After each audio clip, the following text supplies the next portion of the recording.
ऐसे आपसे उम्मीद है आप सब खैरियत से होंगे। आज जो प्रोडक्ट आपके लाया हूँ ये जीएस की कंपनी की प्रोडक्ट है, बेटनीसोल एन इसका नाम है।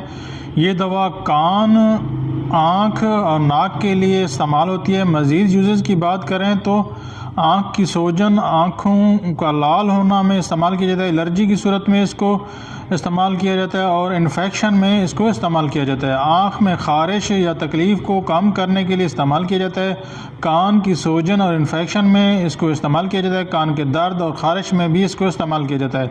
नाक की एलर्जी की सूरत में, सोजन की सूरत में और ज़ुकाम के बाद बंद नाक में इसको इस्तेमाल किया जाता है। नाक की झिल्ली की सोजश को कम करती है। तरीके इस्तेमाल की बात करें तो आँख में दिन में 3 बार 2-2 कतरे डालें। कान में 3 कतरे दिन में 3 बार डालें। नाक में 2 कतरे दिन में 2 बार डालें। एहतियाती तदबीर की बात करें तो बच्चों में इस्तेमाल करते हुए एहतियात करें। तवील अरसा तक मुसलसल इस्तेमाल नुकसानदेह साबित हो सकता है।